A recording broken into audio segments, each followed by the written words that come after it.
Yes,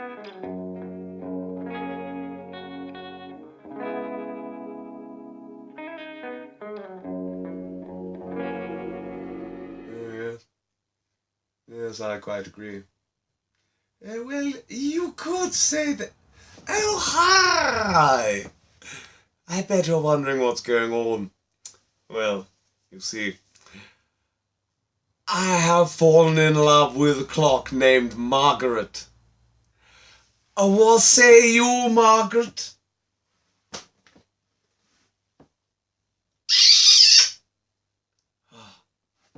Say hello to the audience, Margaret.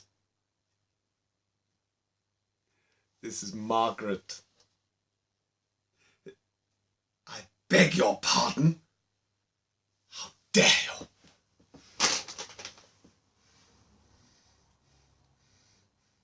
Margaret and I have had an argument. But on with the show. Welcome to CALV'S Tales of Fictitious Events, Season 2, Episode 3.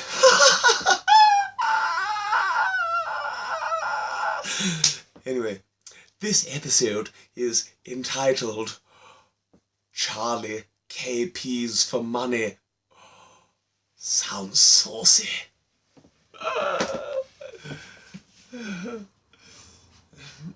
It isn't.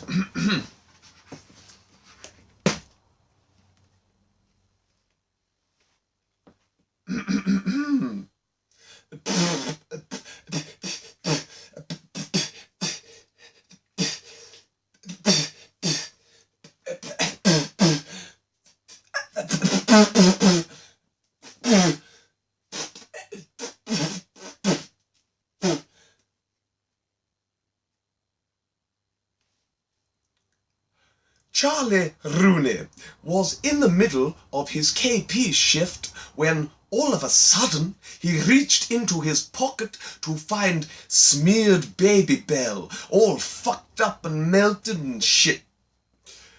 Oh, what in the name of Glenn Close's soiled turban is going on? Where in the Christ did all this cheese come from?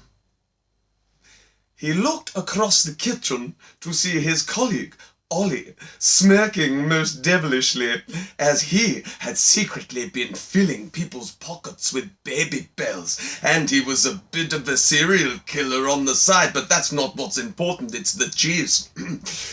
Charlie thought this Pennywise-looking motherfucker has got to be stopped.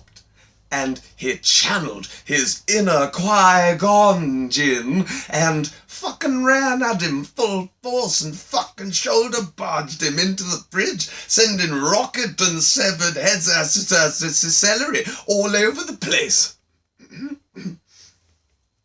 Ollie got up and shouted, "Oh my God, that's so sick, bro. Why would you even do that? Yeah, you, one eggs Benedict." Charlie replied, "Ha, that's rich coming from a guy with no fucking back." Ollie was confused until he caught sight of himself in the reflection of the floor. His back had indeed fallen off and smashed into smithereens across the shag carpet. "Oh, what?" shouted Ollie. "My back's fucking fallen off. I didn't even know that was fucking thing like. Fuck, bro, that's so sick, bro." Charlie decided to have him disappeared, as it were. So he pulled out his cellular telephone from the drains and dialed the number for Pigskin Clement, a low-level thug who he was close personal friends with, as they had done time together in the 60s and formed a bond like no other. They also shared a love of stamp collecting. His name was Pigskin Clement, as he had skin like that of a rhino.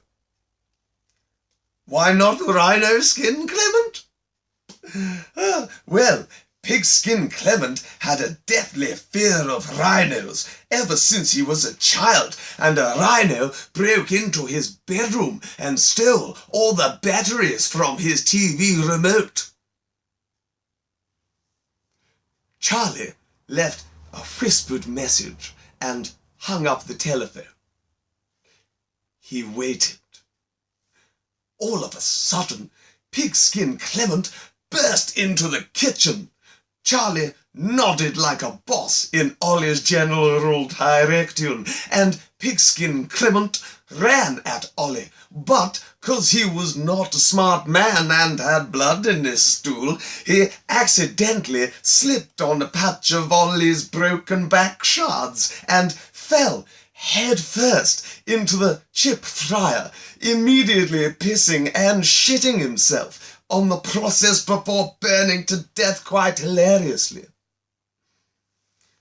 Charlie thought to himself, Oh, fuck this nonsense for a laugh. I'm out of here.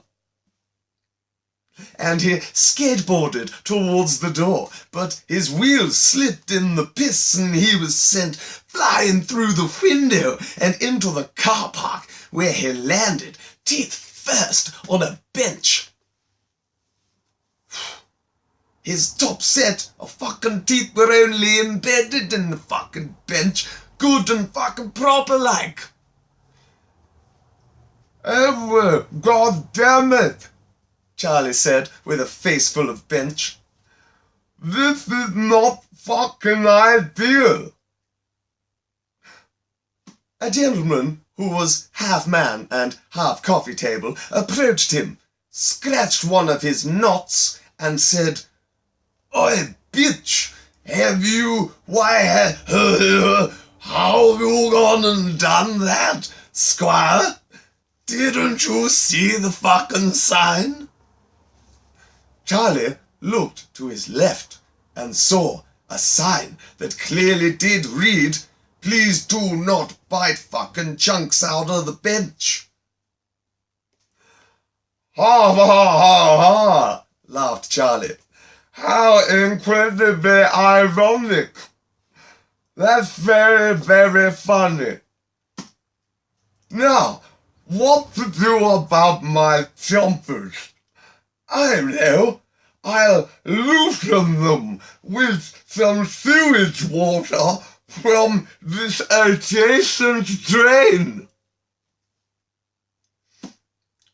Charlie said, just as the man said, Why don't you just use clean water from the tap? I'd be happy to go and get you some. But Charlie had broken free and accidentally reverse headbutted the man's nose up into his brain, killing him immediately, so that never happened. Cheers for nothing, you stanky-ass piece of shit, Charlie shouted as he rolled the body into the river. Charlie was getting peckish.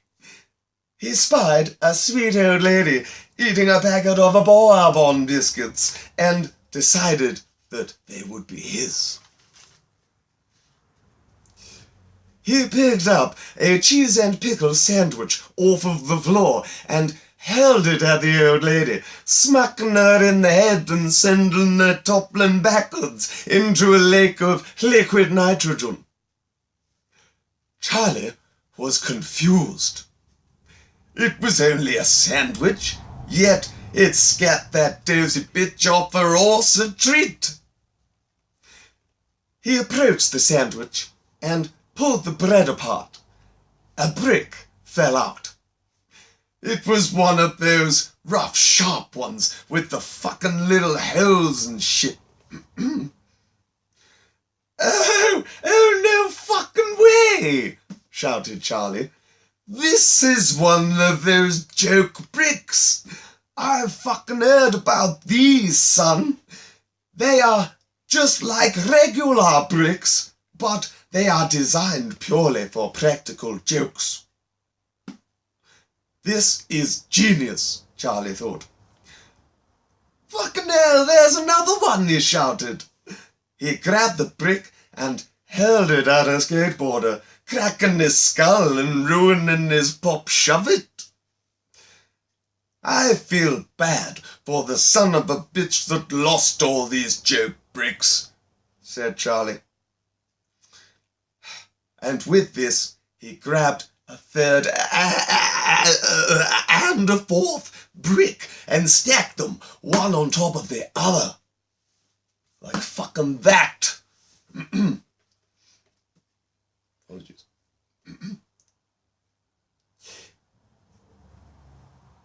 He threw the bricks at a dog walker who just happened to be engaged to Harrison Ford's yoga instructor's cousin's sister's boyfriend's aunt who had a lazy eye, and she dodged them both. Ha ha, you adolescent scum bucket, shouted the lady. Didn't count on.